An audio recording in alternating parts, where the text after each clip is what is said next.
최근 부동산 시장을 보면 아파트 매매가뿐 아니라 전셋값 상승세도 심상치 않습니다. 지난달 기준 수도권 아파트 전셋값이 3년 반 전에 매매가 수준까지 올라섰다는 조사 결과도 있습니다. 특히 서울을 보면 상대적으로 저렴하다고 인식됐던 강북 지역의 전셋값도 중위값 기준 5억 원을 처음으로 넘어서기도 했습니다. 추석 이후 가을 이사철이 시작될 텐데요.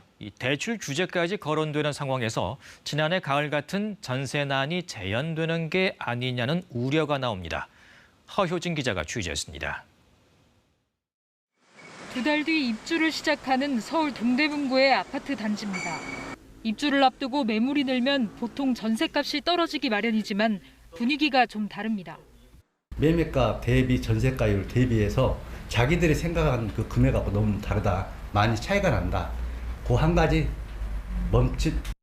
이달 둘째 주 동대문구 전셋값 상승폭은 0.12%, 올해 들어 2.67% 올랐습니다.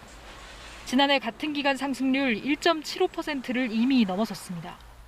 서울 전체로 보면 올해 상승률은 3.57%입니다.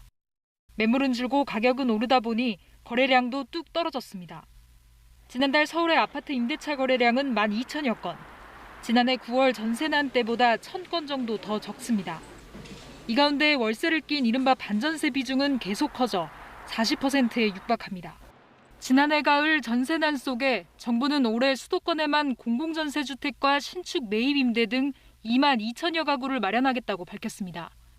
하지만 매입 약정된 것은 8천여 가구로 37% 정도. 공공전세주택은 시세의 80~90%로 최대 6년 동안 살 수 있어 선호도가 높지만 확보가 만만치 않습니다. 이렇게 거주 요건은 좋지만 이번에 추가로 공급되는 물량은 서울의 단 90여 가구 정도입니다.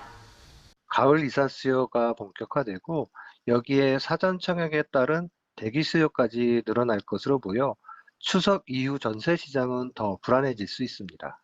정부는 당장의 단기 대책보다는 다각적인 방안을 고려해 연말쯤 전월세 안정 대책을 내놓겠다고 밝혔습니다.